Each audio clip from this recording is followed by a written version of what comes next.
Good morning. This is Pastor David Paul Smith, and I am taking another shot at this because earlier when I was streaming, I forgot to do the little thing where I check and make sure I could hear the audio. And so shout out to Don Legaspi who texted and said, "Hey, Pastor, no one can hear you." Which is funny because we're talking about anger management, and one of the things I was going over is how one of my big triggers, especially on Sunday mornings, are technical difficulties. For whatever reason, that is one of the things the enemy knows he can needle me with on Sunday morning. Some stream thing won't work, some sound thing won't work, some battery thing won't work. Good morning, Don. Thank you for doing that for me and letting me know. Tell me if you can hear me now.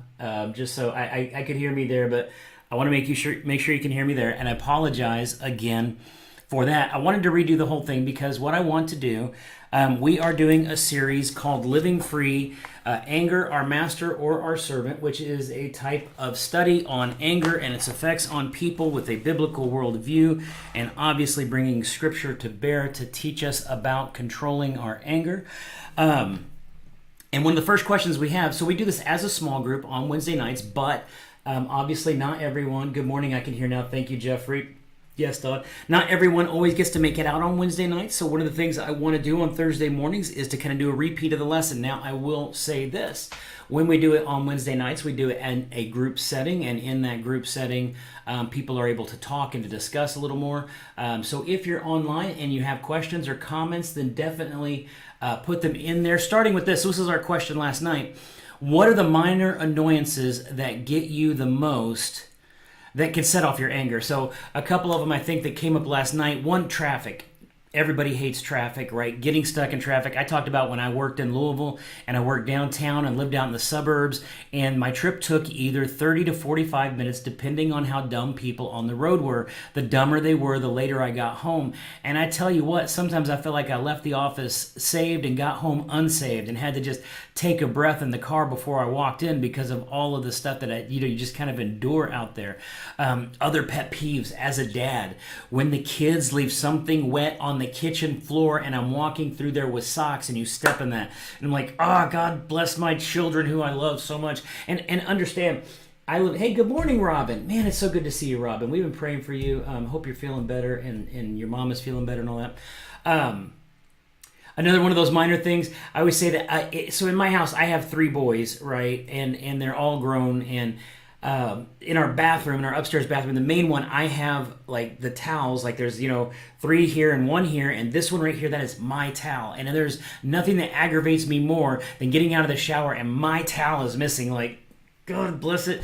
Now, honestly, the other day I found out that it was actually me who had removed it, and I was going around fuming for absolutely no reason. But type in there, tell me what you will. What are the things that kind of, they're minor annoyances but seem to set you off? Things that just kind of bug you. If you can think of some, type them in there. Give me some examples. That's how we started off our class last night. What are the little things that kind of annoy you every day, that kind of set you at low level? We're not low-level anger. We're not talking the big, mean, throwing stuff. We're talking just the things that kind of get on your nerves type anger things. Go ahead and start typing those in while I read this, and if I see you while I'm on the air, then I will try to respond to it. But here's what it says. It says, people often struggle with a variety of problems that seem to surface, such as marital conflicts, parenting issues, interpersonal relationship difficulties, depression, grief, even physical illness, or pain. Yet even while these issues are being discussed or addressed, anger often makes its appearance in overt or covert ways. Often people will not recognize anger as a problem or issue, but will deny or hide it. Anger is part of being human. All of us have lost our tempers and lashed out at God, ourselves, or others. Many of us have silently boiled in rage or frustration at someone or something. And one of the things I said last night was that everybody's usually, they either boil over or they seethe. They're the low simmer of anger, where that bitterness and resentment and that long-term anger, or it's the boil over where they blow up and just throw up and just get it out there all at once, and they're just, this constant gurgling, right, kind of anger. In fact, when I can't find something, Robin, right? Especially when you know where you put it and it's not there. Now, I have to tell a little bit of a funny story here the other day, because I was in the house and I was upstairs, and our bedroom is downstairs, and I had my wallet, and I wasn't going downstairs, but I wanted to find it later, so I put it in the drawer where my wife puts all my stuff when I leave it upstairs. And so I put it in there, and then the next morning I can't find my wallet because, of course, it's not where I normally put it. So I go upstairs and I'm like looking around. I'm like, oh yeah, I put it in the drawer. So I open the drawer. There's my wallet. I put it in my pocket. I get all my other stuff. I start to walk out the door, and I'm like, wait, where's my wallet? Oh yeah, that's right. I put it in the drawer. So I walked back to that drawer, opened that drawer, and of course it's not there now. And I'm like, what happened? Right? Like it's like driving me crazy. And I'm looking around. It was I know that's where I put it. And I'm going to say it took me about 5 more minutes to find it in my back pocket again. And I was probably mad the whole time, Robin. And there was no one to be mad at except me. Also, by the way, I have a spot on this shirt, and I didn't realize this until I put it on. So if this bugs you today, I want you to know that it bugs me too. Anywho, So yeah, when I can't find something, that drives me absolutely crazy as well. Especially when you live in a house with other people, and you know they moved it on you. You know they just it was in their way, and it just And actually, I live in a house with ferrets too, and sometimes ferrets, they are thieves and will literally steal my stuff. In particular, the thing they love more than anything else is if I come home and I have insoles in my shoes, they love to take the insoles out of my shoes and then chase them and stick them under the bed, which is funny because then the next day I'm walking uneven, right? Again, little things that make us mad. So I talk about this a lot when I do marriage counseling about how people express anger. In marriage counseling, I call it the laser and the turtle. And the laser and the turtle goes like this, that one person in the relationship, when they get mad, they turtle up, and the other person, when they get mad, they shoot a laser, right? And so what happens is the laser person who's really angry about something focuses their laser on their partner and says, I am really mad. And they're a turtle partner, so they close up, they put up their shields, they drop the doors, they get the defenses up, and then laser person is like, wait a second, I'm not getting through to turtle person. They're just shutting me out. That's making me even more angry. And so they up the voltage on their laser, and what they start doing is they use bigger words, harsher words, meaner things, and they're trying to break through that shell. But what they don't realize is turtle person in that relationship can build walls that they cannot get around. And so what happens is this person tries to increase the volume, and this person increases their defenses, and they're both angry in different ways, but they respond in different ways. But what they really build in this instance is distance between themselves. Right? Because a turtle person is why is angry person exploding, and angry person is like, why won't turtle respond to me? Why won't they talk back? And that you just it doesn't produce anything good. I once had a relation. I had a couple of people who that he was a very angry person and was constantly telling her and belittling her, and even in front of me would just go at her. And the funny thing was when it was him, when I got him alone, I said, listen, I actually, here's the thing, I understand what you're trying to do. What you're actually saying is, I am lonely and I am hurt, and why don't you care about me? But what you're saying are things that are going to drive this person further away. So no matter how your feelings are, the way you're expressing those feelings are causing a distance between you. It's an unproductive use of anger, right? It says, perhaps you're reluctant when you come to terms with the fact that we are people who get angry. Angry is not a passing fad or psychological issue that demands our brief attention. Anger is here to stay. It has been here since creation. We're going to go over that in a second. We're going to go in Genesis 1 and Genesis 3, and we're going to talk about. Okay, thank you, Glenda. Now you can hear me too. Good deal. Hey, Glenda, tell me something that makes you angry. Unless it's Bob, don't rat him out. I'm kidding. Anyway, it says, we can observe anger in our daily life. Most of us don't want to be examples of losing our temper, but generally want to appear as controlled, calm, and peaceful. Anger may be the most common emotional feeling we as humans share. It is one of the earliest emotions expressed by an infant. So very early on, infants will show anger. It's not a learned behavior. It is something already built into them from the womb. One of the questions we asked last night were, what were your earliest memories of being angry? Like, and oh my gosh, I can't say too much because it was in small group, but I will just say that we have a brother and sister in small group, and their memories of the same event, we'll just say very differently, very greatly, but both of it had to do with anger. And that's one of the reasons why you should, if you can't, come out on a Wednesday night when we actually do it in group and we can have the live discussion, because it was a sight to behold. One of my earliest, I said that one of my earliest experiences with anger. And this is funny because I would have been about 4 years old. I had the Stretch Armstrong doll. If anybody remembers, that was like Stretch Armstrong was like a guy, and you could like pull him and his arms would go really long. And the other guy on the block had the $6 Million Man, and you could look through his eye and you could see, and Lee Majors was the $6 Million Man. And then my sister and her friend both had Barbie dolls, and I remember the other kids saying that the $6 Million Man was stronger than Stretch Armstrong because he was a $6 Million Man, and so he could beat up my guy. And that's all there was that discussion about his thing being stronger than my thing. But I remember being so angry about that, like, how dare you, that your guy is strong. Like, there was just something about that just made me so mad, right? And that would be one of the earliest times I remembered. If you have some fun stories about the first time you remember just something really just setting you off. My brother tells this story. My brother and I have a brother and a sister. There are three of us. And so I would have been probably 10 or 11, which meant he would have been 6 or 7, and my sister would have been 12 or 13, right? Or 11 or 12, right? So all of us right around in those ages. My dad worked nights and my mom worked days, so she was gone and my dad was asleep, and we were in the house, and there were 4 chocolate-covered pretzels left in a baggie on the counter. And so my brother and my sister and I find it, 4 chocolate-covered pretzels. That is a treasure trove, except there are 3 of us. So, good morning, Sammy. Good to see you. So, the idea was, okay, there's 4 pretzels. We each get one, then we'll put the other one back and save it for my dad. My brother, however, did not see the wisdom in this and thought, why would we just leave this pretzel here? I mean, Dad doesn't want the pretzel. I'm going to eat it. And I said, no, you're not going to eat it. And he said, yes, I am going to eat it. And my brother tried to eat that pretzel. And listen, I was a different person then. I choked him. I was like, you're not going to eat that pretzel. And we wrestled and we fought. And he still brings it up to this day that I choked him over a chocolate-covered pretzel. Yes, that story is true. Yes, it was like 30-something years ago. It was a long, long time ago. But yes, it did happen. I let my anger get the better of me, and I choked him over a chocolate-covered pretzel. There, Kenny, I hope you feel vindicated. Good morning, Katie. It is good to see you here. So, as an infant develops some security, this is very interesting. As an infant develops some security with parents, he will begin to display infant anger and rage.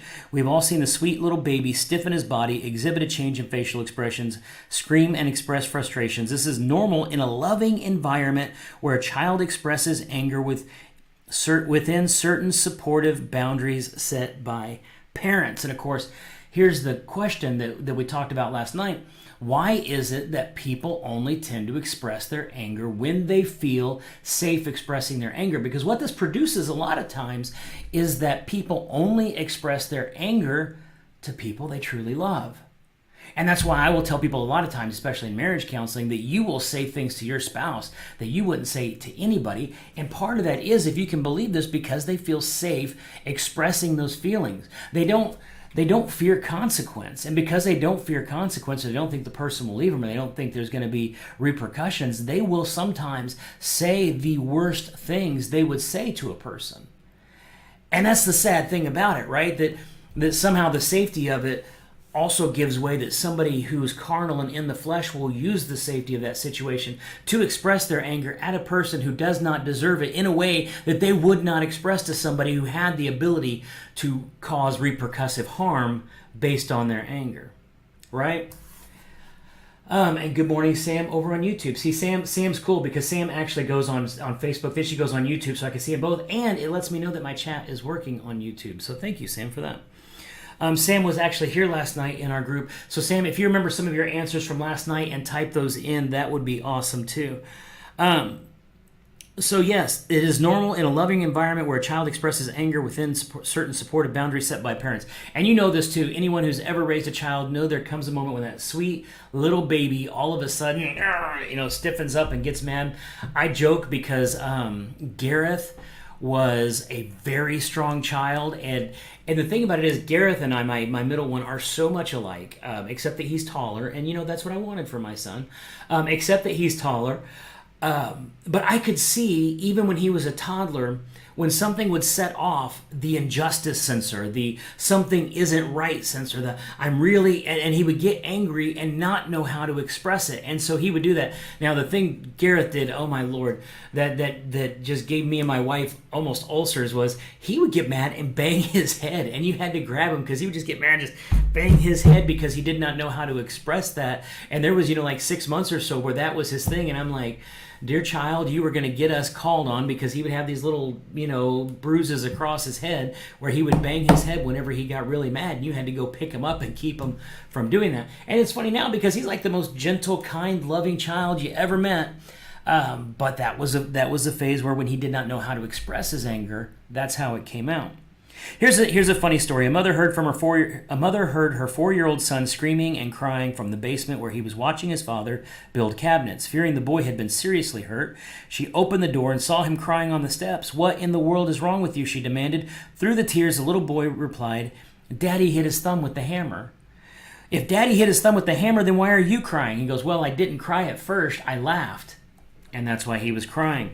Children raised in this kind of environment soon learn to hide their anger as much as possible. Children get very little positive help in learning how to manage their angry feelings. Parents need to be thoughtful enough to explain ways in which their child's anger can be expressed with their permission. Children learn to feel guilty for experiencing the feelings of anger and are downright sinful, for expressing them.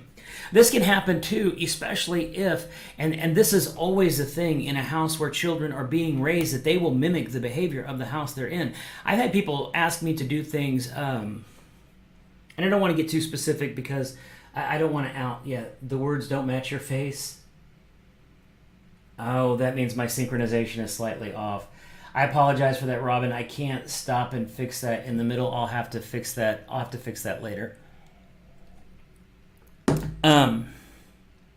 But children mimic the environment they're in. If the children see the parents out of control with anger, expressing it in violent ways towards one another, they mimic that. And sometimes they expect schools or churches or youth pastors or other people to be able to fix that, or to pray, pray that God delivers them from that kind of behavior. Sometimes, my thought is I can come bless your house. I can come anoint every door in that house. I can come anoint your dog. I can come anoint your car. I can anoint everything. But if you keep allowing a spirit of conflict to take over and you're expressing your anger in a violent way towards your spouse, if you're using your words to tear them down, if you're using your words like a shotgun to just take out anyone who disagrees with you, then no amount of me praying and blessing things are going to change what your flesh is allowing to happen in that house, right? That there's a behavioral change that you need to let the Holy Spirit come in and get a hold of some things, or no matter how much I try to do on the back end, we can't fix that. Amen? Okay, Glenda, not a problem. Thought you would like to know. Thank you. Did it make you angry? Yes, Robin, it does. That there's always a technical issue, right? There's always God bless it. Okay, Glenda, my sister is 11 years older than me. When I was just a tot, she would pin me to the floor and repeatedly kiss me in the middle of my forehead. I would try to sock her, and she would laugh. Amen. You know what, Glenda? Since we're telling on our sisters, I'm going to tell on my sister too. My sister, I remember she hit her growth spurt because she's a year older than me, and she hit that growth spurt before I did. So there was a year where she was significantly bigger than me. And I still remember, and gosh, if she watches this, I still remember when we lived in J-Town, and she had me in the backyard face down and had my arm in a hammerlock behind me, and she was just laughing, and I was getting madder and madder and madder and madder. Couldn't do anything about it because she was sitting on my back and laughing. And then when I got older, she stopped doing that because I grew up and I got bigger. But then what she would do is she wait till I come in from basketball practice, and I'm just exhausted and tired, and I would fall down on the couch, and then she would be mad. She would come sit on me and just bang, bang, bang, bang, bang, and bang on me then, because I wasn't going to get up and chase her because I was just too tired. So there, Glenda, we have both told on our sisters they need to get their life. I hope your sister has gotten her life right. My sister did. My sister's gotten her life right. So I'm not holding it against her now, but I remember. All right. Okay. So in the Joint Commission on Mental Health, it says that the role of violence and its encouragement in young children must be faced squarely. Some children meet abuse and angry outbursts at the hand of their parents. Nearly all children are exposed to graphic violence over the television screen. Through possible imitation and identification with these models, patterns of violent behavior may be easily acquired. So again, we give our children all kinds of violent media. We show our kids all kinds of violent actions in the house, and guess what kind of society you end up with. Of at least equal importance are the patterns by which a young child is taught to handle his own frustrations, his own angry feelings, and the constructive or destructive acts for which he comes to feel responsible. Possibly no other area represents as profound a source of pathology in our culture as the handling of anger and aggression. And it says here to ask the group for your thoughts on that. So if you have thoughts on that, let me give you one of my thoughts. One, tell me this, in your house growing up, if you can type it in there for me, some of you guys that are helping me out here, what are some of the patterns, how was anger expressed in your house growing up? And while you're typing that, one of the things I'm going to say here, when it says possibly no other area represents as a profound source of pathology in our culture is the handling of anger and aggression, that I will say the absence of the father in the majority of homes in our country is one of the reasons why the rise of different types of violent behavior are so prevalent, because I do believe that one of the roles of the father in the house is, especially with the son, to teach him to control his violence and his anger and his strength, right? To take those things that are masculine, those manly traits, right? But not to suppress, not to suppress and push down and this and that, but how to channel it correctly, how to use that strength in the right way. I always use my samurai sword illustration when I'm talking about a man and his strength and how a man has to use the force. Because, for instance, one of the things that my wife told me at one point in our marriage that really got me, and this was years and years ago, but we were talking and said something to this. My wife has a huge gift of discernment. She can tell, lie from truth like that. She can read people. She can see through things in an instant. And that's why God gave her to me, because when I met her, I was a natural hider. And part of me growing up was learning not to hide and not to, because that was just kind of how I had developed growing up as a hider. But one of the things she told me that really got to me, she said, I can always tell when you're lying except when you're mad at me. And what I realized was when I used my anger, when I was mad, when I looked her in the eye when I was angry, there was something about that as a husband that shut her down. And I realized then the horror and the violence of that. And so that's always been something since that day that I don't want to do, because I understand that there are a lot of men, there are a lot of people, women too, that hide behind their anger in order to keep people at bay, in order to keep an uncomfortable situation out, or just to hide behind it. And it's a horrible thing. So what I was going to say is that in our culture, because men aren't teaching their sons to control their strength, we have a lot of violent and aggressive behavior running unchecked. So I always take the idea of the samurai sword. I usually draw the sword out, but if you know what a samurai sword looks like, what the Japanese figured out was when they made their sword, there's a thing called carbon. When you're making your steel, if you put a lot of carbon in your steel mix when you're making it, it makes the metal it makes it more able to hold an edge. It makes it harder. That's the word. I'm harder. Why can I figure out that word? So it makes the word harder. It makes the metal harder. So it can hold an edge. The problem is the harder the metal is, the more brittle it is. Meaning when you make the steel really hard, if you hit something that's as strong as it is, then it's going to break because it's just hard. But if you don't put enough carbon in the blade, what will happen is you get a metal that will flex so it won't break. But the problem was you couldn't keep it to hold an edge because it was so soft that the edge would immediately go out after just, a few uses. So what they figured out was in the spine of the sword, because there was a blade on one side and a spine on the other. On the spine, they wouldn't add as much carbon, and on the blade, they would add more carbon. So on the blade, you had the edge that could cut, but on the spine, you had the sponginess so that when it struck, it wouldn't break. And that's kind of what anger is like, that there's a good anger that you have to have, because you have to have the righteous indignation when you see things going wrong in the world to be able to strike out of it, but you have to have that softness in you too that allows yourself to stretch and to flex and not to break and not to fight every battle and not to use your strength where you don't need to use it at. So Robin screaming, hitting, complete teardown of all worth to the family. Hard to believe, huh? The anger comes from the abuse, and now these people have changed and are loved and cherished by the very grandkids. It's confusing. Yeah. You know what? Time does that to us, Robin. Time does that to a lot of people. Dad was a simmer. Mom was a passive-aggressive volcano. Sammy, I can't imagine what a minefield of a house that would have been. But Robin, too, you know what happens too. I've seen this especially with a lot of men who are very angry when they're younger. They come to the place where they realize they don't have the strength to back that up, and that forces a softness in them that they didn't have before. In fact, I would even say the Lord will oftentimes use situations like that to remove a man's anger from him when that man will not remove the anger from himself. All right. So here's the other question. Do children raised in Christian families experience less violence than secular families? How good a job are Christian families doing in providing instruction and guidance in the matter of helping family members understand, control, and direct anger properly? So you guys can answer that over there. Do you think Christians are better or worse at it? I would say this. I would say most of the time in a Christian family, I was raised in a Christian family. We did kind of a survey of the group. And most of those that had at least one Christian parent saw a reduce in the amount of destructive anger presented because there was a Christian parent. However, the other side of that is sometimes in a Christian home, instead of it being, the destructive anger that goes out and blows up, it becomes this thing where you can never be angry about anything, and you got to suppress, and you got to push, and you got to sweep under the rug.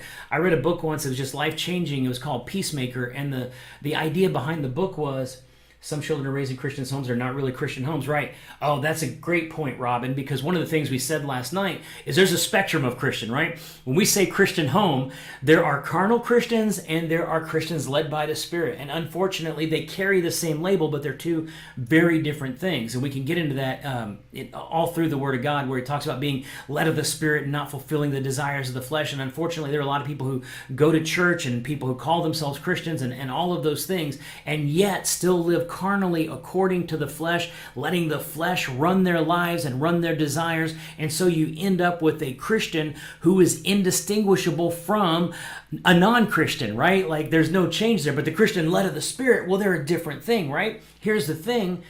None of us are usually completely carnal, and none of us are usually completely led by the Spirit. And so we live in that in-between trying to figure it out. Obviously, we should always be trying to move that needle towards being led by the Spirit and away from being carnal. But not everybody succeeds in that battle. And I'll say this too, especially growing up in a home, I always tell everybody, you are given children in your life at the time you are least prepared to deal with it. 24-year-old me was given a son. I was married at 23. We had our first son at 24. I didn't know how to raise a kid at 24. I didn't know what to do with that, man. I was still 24. I still had a whole lot of my own issues going on. And then boom, now I got a child too. And there was a lot of conflict in the house still then. There was a lot of things that my wife and I were still working out. And so sometimes, honestly, it's just getting to that stage, but the kids are there during that struggle. And so it's always important as parents, because I always say that at some point, there'll be a reckoning. At some point, your child will look at you eye to eye and decide what they want to do with the things that you've taught them. And so we as parents always have to kind of walk with the sort of humility that it says. They may come back and say, you know what, Mom and Dad, I didn't like what you did. That was completely wrong. And all we can say is, you know what, you're probably right. I did the best I could with what I had at the time, right? Anyway, it says, and I was going to say this, that you have peacemakers in a Christian home. You can have peacemakers or peacekeepers. A peacemaker is somebody who addresses an issue and works to get that issue resolved. A peacekeeper is the person who just wants to get everything back under the rug, and let's stop talking about it, and let's not make a big deal about it, and stop getting upset about it, and we'll talk about it later, we'll talk about it later, and there's never a later, and it's never resolved, and it's never talked about. So that issue still stays there, and that bitterness and that resentment build up in the family because it's never actually resolved. So in order to be a peacemaker, not a peacekeeper, you actually have to use some of that anger, and I'll explain how, for a good cause. All right. As you can see in examples in your examples of anger in daily life show us that anger can range from irritation to explosive responses in people, and they're cliches we use to reveal some interesting information about angers. People will say they're hot under the collar, a pain in the neck, he burns me up, they're boiling mad, who does he think he is? Those are all kind of, statements we make about people being angry. And this was really great too. So it says, ask the group to describe ways they encourage others to control their anger. And in the book it here says, tell them to cool down for a minute, cool down for a few minutes or count to 10, take a walk around the block. All good advice to deal with anger. My favorite one though was someone who was telling us about how their child, they have a very rambunctious child who I love very much because I was a very rambunctious child. But they said that when he gets really mad and gets really angry and gets out of control, that they do the count to 10 and they do a dragon breath. And the dragon breath is this. So you got to count to 10 and then you do a dragon breath, and they sit across the table, and the first one has to blow until the other person can feel it on their face, and then they have to blow back at them until they can feel it on their face. And so you're going, and they do it back and forth, and she says usually they'll end up laughing, and that ends the conflict. And I thought, man, what a great way. I'm going to have to use that in marriage counseling. Next time you guys are mad, sit across a table, and you've got to blow until you move the other person's hair. And for some of those really short-haired people, that's going to take a lot of breath. But dragon breath, right, Sammy? That was just such a great illustration by our youth pastor's wife, Ashley Kettner, who must just be killing it at raising your kids, Ashley. That's all I'm saying. Without emotional expression, life would be unfelt and appears only rational or cognitive, Vulcan, some might say. However, thoughts and behavior are connected to our feeling. Rational thought alone will not provide the energy needed to function as human beings in experiencing life. We all require feelings to motivate us sufficiently to do the enjoyable in life as well as experience suffering and pain. And it says to ask the group, how do children, youth, and adults differ in their expressions of anger, and give examples. So one of the things that really struck me about that was talking about anger as a motivator. Because I'll be honest, in starting this, I understood anger as, let me pour myself some more water there. I understood anger as something that could be used like in a righteous crusade, right? Like you want to be angry at the right things so that, it motivates you to do the right thing and this and that. But what was interesting in looking at anger as a motivator, that I came upon an article this morning that talked about how people actually tend to desire things more when they're angry about it. I thought about this. If anger is, and we'll talk about this, present in the garden, right? Like if anger is there at creation, that it is not something that is made after creation because of the fall, but something that actually exists, why would God give us that emotion in a place where there's no injustice, in a place where there's no need for wrath, right? And the funny thing is, I thought about this. I thought about digging. You know what? We're gonna get to the verses in a second. Let me put a pin in that, and we're gonna come back around to it. All right. Anger makes us try harder to overcome obstacles, right? So when something's in our way, our anger. I will tell you this. I hate jogging. Like jogging is the worst. I do it sometimes because the Lord's like, you need to get out there and run. And in my head, I supplement the word chubby guy in there, right? Get out there and run, Mr. Chubby Guy, right? And so sometimes I will, because I will go out and run. And I'll be like looking at a stop sign in the distance, and I'll get myself angry enough to run to that stop sign, right? And you got to I got to make the next goal and the next goal and the next goal, and I can get about 3 miles in, right? But I have to do that by getting angry at the next thing. Oh, I'm so mad at you, car. I'm going to get to you, car. You're not going to stop me. My body's not going to stop until I get to that car. And there's a way in which that anger motivates me and pushes me to try harder to reach the destination I'm going to. And here's an interesting thing, too. Optimistic people are usually angry people, and angry people are usually optimistic people. And we'll circle back around on that one later, too. So, it said, ask your group to share some situations that are example of angers in various developmental stages, and I've already kind of told you a couple of stories about that.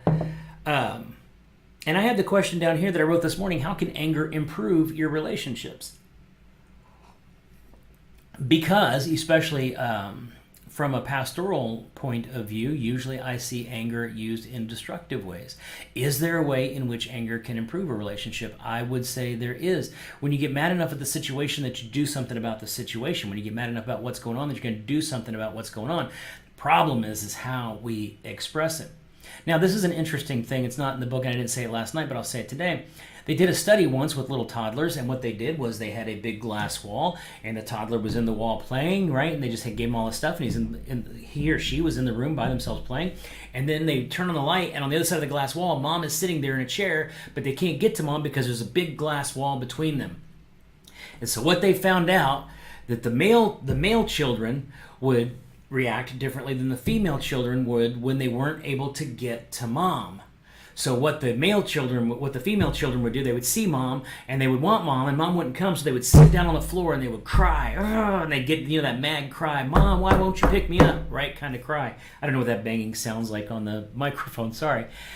But the boys would do something different. The boys would run up to the glass and they would bang against the glass. Mom, mom, mom. Like, trying to get through the glass, like with their strength, trying to break through to that. And so you see the different responses in male and female toddlers into that situation. And that's a way in which, by the way, anger is motivating. Anger is motivating them for them to cry out and say, Mom, I need you. Or anger is motivating them to bang against the thing that separates them. So imagine this, if in your relationship you were mad more at the barrier than you were the person on the other side. So if you're a person who expresses their anger outwardly, but you were like, you know what? I am mad at the things that separate it. If it's my behavior that separates us, I'm so mad at that behavior that I'm going to change it. Or if you were mad enough that crying out from your heart, instead of, because what we do a lot of times is when we get angry, we immediately start assigning blame and we start to tear the other person down, tell them why it's their fault and why they should have done better, instead of really crying from the heart and saying, this is what's really bothering me. Because again, anger is often misplaced hurt. And a lot of times what you're trying to tell somebody is, I'm hurt, but what's coming out of your mouth is, I can't believe you don't care about me. I can't believe you never pick up your stuff. I can't believe you don't do this. And what they're really crying out from their heart is, I don't feel like you care about me and I don't feel love, but what's coming out of their mouth is something different. All right. So now we're going to go to the spiritual awareness part. I'm not sure how much time I have been on. We try to keep this. Hey, Antania, good morning. We try to keep this at 1 hour when we do our small groups, and I don't want to go over 1 hour now. I believe I started at 7:20. And if some of you have to get off at 8 o'clock to go to work, that is fine. Yes, anger is often misplaced hurt, Glenda. Good pick up there. If you have to get off at 8 o'clock and come back and watch later, you can. I am going to try and do a complete hour on this. I'm not going to try to. I want to finish the lesson, is what I'm saying. All right. So Genesis 1:28 says, God blessed them, and God said to them, be fruitful, multiply, fill the earth and subdue it, rule the fish of the sea, the birds of the sky, and every creature that crawls on the earth. I said, what is our duty on the earth? And everybody in the class says, to be fruitful and multiply. I said, no, that's the fun part. That was the fun part of the command. Go be fruitful and multiply. That we got down. But the other part of that was fill the earth and subdue it. Rule the fish of the sea, the birds of the sky, and every creature that crawls on the earth. I've always been amazed that man is the only creature on this earth that's allowed to change the appearance of the earth. If you took men off the earth, if all of us disappeared tomorrow, the earth would go back to looking like it did before we got here. The trees would grow back, the buildings would fall down, the streets would decay, everything would go away, and the earth would look like it did before men were here. Only men change the physical appearance of the earth. We have authority to rule it. And anger sometimes, that feeling that frustration and pushing to go harder, is one of the things that helps us accomplish the purpose that God set for us in the garden. That it was not itself set up to be a negative, destructive emotion, but it was set up to be a motivating emotion that got us to do the things that needed to get done. Right? It says Adam and Eve had the capacity to be angry for the fall, but there was nothing to activate anger. So that I don't know, because that's where I was going to talk about the dig harder illustration, right? That when you're in the middle of doing a job and you get tired, sometimes you motivate yourself to keep going. I like to play sports, and when I play sports, I like to win. And sometimes to win, I get myself worked up. I get myself a little angry. I get myself a little, right? So that I hit the ball harder, I shoot the ball harder, I drive in harder if I've got a basketball, whatever it is I'm doing, because there's something about that competitive spirit. I'm not mad at a person. I'm not trying to hurt anybody or anything like that. I'm trying to push myself to do better. So there is a motivating factor for anger that is not a fallen, sinful, I'm going to hurt somebody with it, anger motivating factor. Right? Like we said, there's no injustice and no wrath in the garden, but there are other reasons that anger can be used outside of sinful purposes.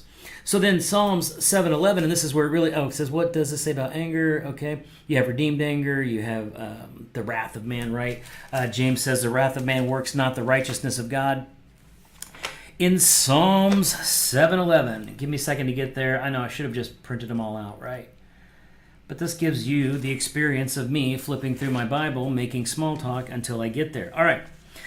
Psalm 7, I'm going to start at verse 9. It says, let the evil of the wicked come to an end, but establish the righteous. The one who examines the thoughts and emotions is a righteous God. My shield is with God, who saves the upright in heart. God is a righteous judge and a God who shows his wrath every day. That God has wrath, that God has anger, and that anger and that wrath are stored up for the injustice that he sees, particularly in men. I say this, it was interesting, I said last night, have any of you ever seen me angry? And I think as Sam said, hey, good morning, Linda. Good to see you this morning. Yes, sometimes when I'm angry, I really don't know how to respond. I totally get that, Glinda. That, where it's just you're so angry you shut down because you're like, I don't even know what to say, right? Oh, hey Patrick, good to see you this morning too. It scrolled up a little bit, but I see you there. But when we talk about God's anger and God's wrath, and I asked somebody, have you ever seen me angry? And I thought, this is my church group. They're going to say, no, I've never seen you angry because, I try to keep my anger very much under control, especially as a pastor, especially walking in the office, right? But somebody said, yeah, I saw you angry. I was like, when? I said, when you did that funeral. We had a funeral for someone who died of an overdose. And not only did they die of an overdose, but they died of an overdose in a house where everybody left them. When they went into the overdose, everybody runs out of the house. One person did call 911, but they gave the wrong address. And so by the time the police found him, that person had already died. And I was so mad because that person shouldn't have died. I mean, one, they should have never been on drugs. They shouldn't have been in that situation. They already made bad decisions to get there.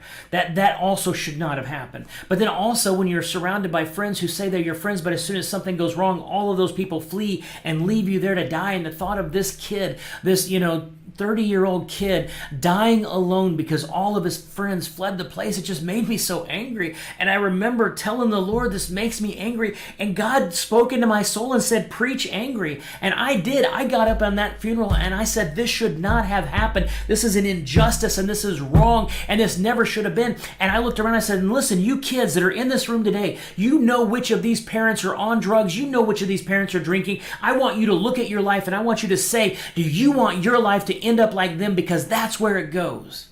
And that's how I preached, because I felt like the Lord said, give it that expression. I'm not mad at the people. I'm not mad at them. What I'm mad is at those decisions that bring that sort of injustice and the way that men can be so cruel and they can abandon and they can hurt with just disregard for the people that they're hurting. And yeah, it makes me angry. And yeah, I want to see that change. And yeah, it motivates me to get out there and get into the lives of people that need to hear the gospel of Christ, that need to know the love of Christ, because that's the kind of stuff that gets me.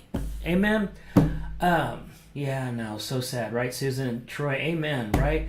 So anyway, and so yeah, God does get angry. God gets angry with the injustice, as should we. So Ephesians 4:26, and we are going to come back to this probably every week. We're going to end up back in this verse at some point. Ephesians 4:26 and 4:27 go like this.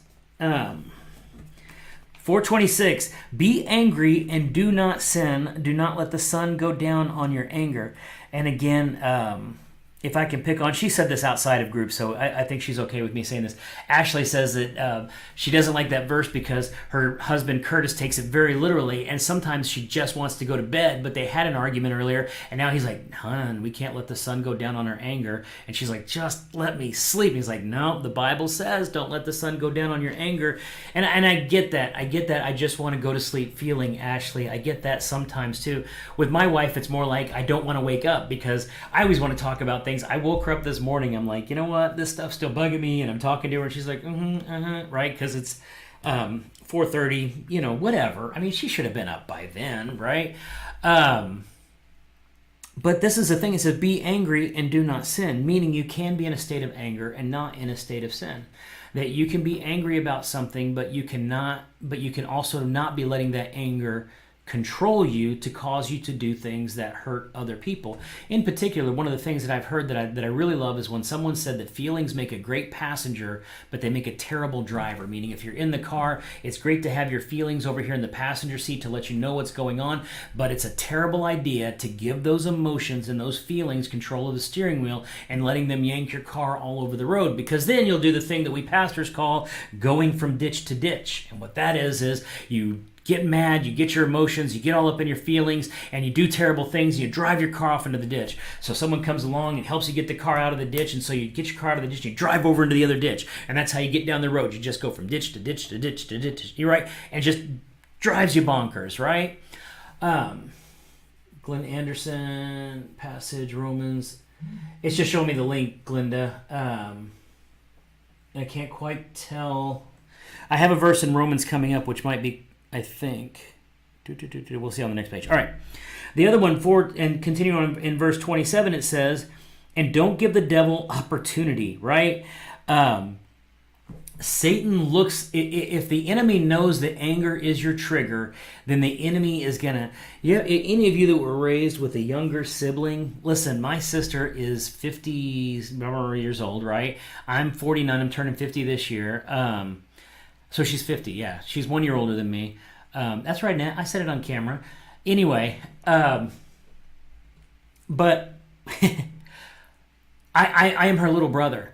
And so I could promise you today, if I were of the mindset, if I were like to put my mind to it, if I were to find, I could go push my sister's buttons. You know why? I was raised with her. I know where her buttons are. And I can tell you this, I was not always a great kid. I was certainly not a great little brother. And there were times where I pushed the button because I knew it was the button. And I'm like, oh, button, button, button, button, button, button, button, button, button, button, button. And some of you guys and some of us are just like that with the devil. The devil knows that if he can make us mad, we're going to go off and do something dumb. And you know what the devil's going to do? Button, button, button, button, button, button, button, button, button, button. He's going to push that button as long as you will let him push that button, right? He's not going to stop because you get angry. In fact, he's going to do it more because you get angry because now you're out of control. You're moving on your emotions. You're doing the kind of stuff. You're driving the car off in the ditch, and that's what he wants to happen. Whenever you give that anger control over your life, then you're going to end up going further than you meant. All sin takes you further than you meant to go. All right. So Hebrews 12:15. Hebrews 12:15. Flip along with me if you got a Bible. Dun, dun, dun, dun, dun. Hebrews 12:15 says, make sure that no one falls short of the grace of God and that no root of bitterness springs up, causing trouble and defiling many.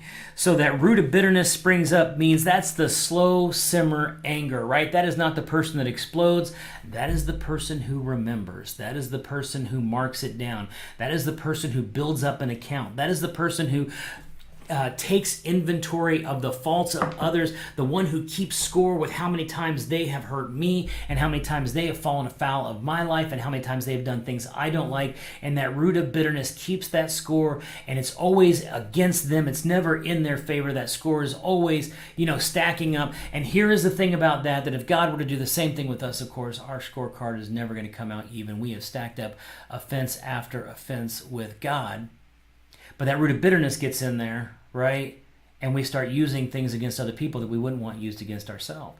And then it says it defiles, right? It says, and make sure there isn't, it says the grace of God that no root of bitterness springs up and causing trouble and defiling many. Defiling means it takes something good and makes it sour, right? It's the fly in the ointment. You go to eat your cereal and there's a fly floating around in there. And sometimes even if you get the fly out, you're like, I don't know if I want this anymore. There was a fly in it, right?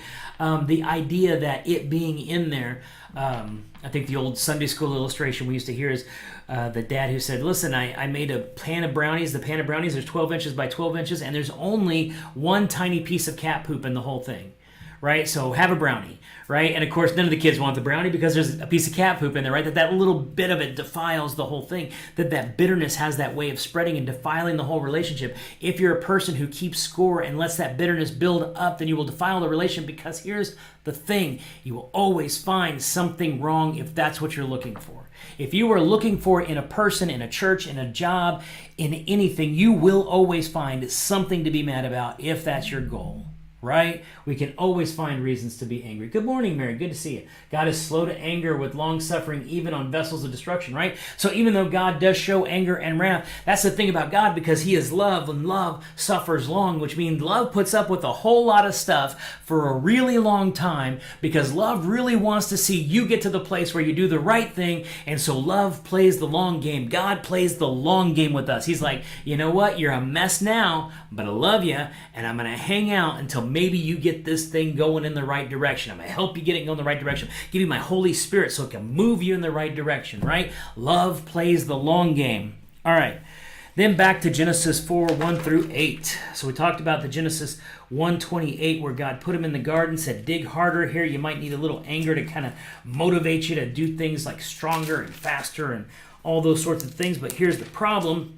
Of course, we know that Adam and Eve don't stay in the garden. They commit sin. They get cast out of the garden. Now sin has entered the world. Man has been defiled by it. Right now there's a bentness, as Tolkien would say to men, that instead of being straight now, we're not quite where we should be. And this is how it really begins to manifest.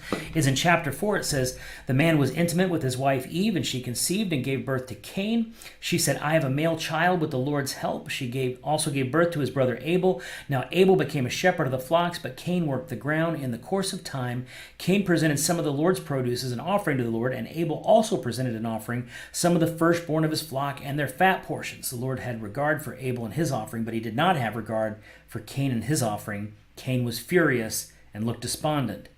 And you know what? This is funny because in my head, I always had that right after this happens, he goes and kills Abel.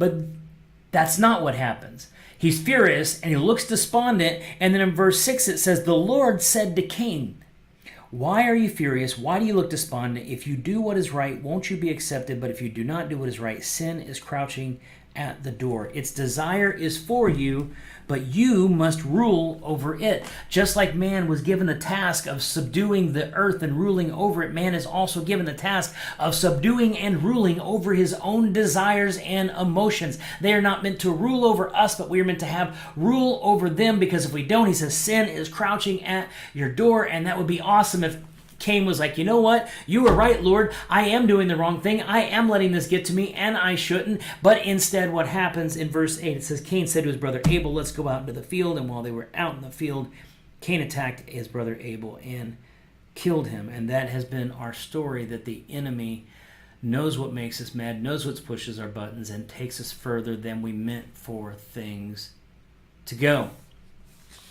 So the murder of Cain is indicative of what can happen when anger goes into rage. One can defile himself and others. Our culture is not different from that in Genesis. I will even go so far as to say this, that when you are not in control of your emotions, you are never the only casualty, right? That when we're an emotional mess of just blowing up wherever we go. The old expression, we blow in, blow up, and blow out, right? That it's the people around us that pay the price. In a family raising children, children raised in conflict pay the price of their parents' lack of emotional control, lack of ruling over that and subduing their emotions, because if every thought we have that comes into our head comes out of our mouth, that's not being honest, that's being terrible, because you have terrible thoughts that you're meant to take control over those thoughts. The Bible literally says we have to take our thoughts captive sometimes. We have to say, you know what, that is not a good thought. Because that's not a good thought, I'm just going to take that thought and throw it out. I'm going to get rid of that thought because I don't need that thought, because it's not a good one. Not every emotion deserves expression. Not every thought deserves expression. Not everything you think should come out of your mouth. And if it does, that's not a sign of being honest or being real. It's a sign of being broken. All right. Mark 3, 1 through 6. We got 2 more verses and then we're done. Mark 3, of course, and I love this. Jesus entered the synagogue again. Now, see, because we were doing anger, when I first read that, when I was doing my study, I was like, "Oh, Mark, we're gonna go right to Jesus, throwing people out of temple. Yeah, angry Jesus, whips and cords and tossing over tables." But it wasn't. It was my other favorite angry Jesus verse, and it's this one. It says, "Jesus entered the synagogue again, and a man was there who had a shriveled hand. In order to accuse him, they were watching him closely to see whether he would heal him on the Sabbath. So the man is broken, and Jesus knows he's broken. And here's what they know: Jesus is this guy that loves to heal people. This guy Jesus walks around doing miracles." And instead of praising God that here he is walking around doing miracles and healing them, they're mad because he's not following the rules of the church. And the rules of the church say, yeah, go ahead and do that stuff, but only on the other days. Don't you dare heal somebody on the Sabbath day, because they had all these rules about the Sabbath on what you could and couldn't do. And in their list, healing was not one of those things. So he told the man with the shriveled hand, stand before us. Then he said to them, is it lawful? He said to them, the people watching, is it lawful to do good on the Sabbath or to do evil, to save a life or to kill it? But they were silent. Not because they didn't know, but because they didn't want to say, because they were looking for something. Remember what I said, if you're looking for something wrong with somebody, you'll find it. These people were able to look for something wrong with Jesus. right? Like the most perfect example of humanity and God on the face of the earth. They have their moment in the presence of the very Son of God, God incarnate, right? And they still are looking for something wrong with this guy. And in their eyes, they find it because he does the thing, right, that they were hoping he would do. And that is this. After looking around at them with anger, he was grieved at the hardness of their hearts, and he told the man, stretch out your hand. So he stretched it out, and the hand was restored. And immediately the Pharisees went out and started plotting with the Herodians against him, how they might kill him. So again, they were looking for something wrong with Jesus. They found something wrong with Jesus, and Jesus got so mad that he healed a person. Right? Like I said, what if you got so mad that someone was sick that you went and prayed for them every day? What if you got so mad about a situation someone was going through, you began to fast and to pray and to get on your face and to beseech God on their behalf? What if you were so mad about something that you went out and did something about it? That anger is supposed to motivate us to those kind of actions, not be an expression of all the darkest parts of our heart. Jesus got so mad that he healed somebody. Larry Graham, strong. Larry is probably, I'm not gonna say you're the best pickleball player. I'm not gonna say that, Larry. I was going to, because I really do think you're really good, but I'm not saying that because in my mind I have to be better. All right, so Jesus looked around them with anger, which was such a great thing. Now here's the thing, that's the last verse we have here. We have this in class. Again, if you want to get the book, if you want to message me because you need one of these, this is a great thing to do, because when we're talking about anger and dealing with anger and emotions and stuff like this, one of the first things you need to do is take inventory. So what we have is we have an anger log. So for the next 7 days, and if you weren't in the class last night, but you're going to be in the class, or if you want to do this just as a personal exercise, because this is a great thing to do, keep a piece of paper on you, keep a notebook on you, make a note on your phone, right? Open up a little notepad on your phone, and every time you get angry, mark it down. Every day, how many times did I get angry today? So 1, how many times did you get angry? What was the intensity of anger? On a scale of 1 to 10, were you just a little annoyed, or was this just a full-blown, I had a meltdown kind of anger, right? How long were you angry, right? And the reason you do this is just like when you start counting calories. The thing about it is, if you've ever had to lose weight and you start counting calories, the first thing you realize when you start tracking everything and keeping track of it is that, man, I take a lot of calories into my body. Well, when we're talking about anger, the first thing we need to figure out in your life is how many times are you getting angry, what's the intensity of it, what's the duration, and whether you had a positive or negative expression. So when you got angry, did you do something positive with it, or did you do something negative with it? And then did it disturb a relationship? On average, did it help or hinder relationships, right? So on a scale of 1 to 10, 1 being, it was, say they say 9 is helpful, 1 is a disaster. I would say that fine. Then on a scale of 1 to 10, if it helped the relationship, the 10 had actually furthered it along and you did something good with it, and a 1 meaning I caused serious damage to that relationship that will take time to heal. This is something else I want to tell in particular to people who are in relationships that I talked about earlier about the laser and the turtle, right?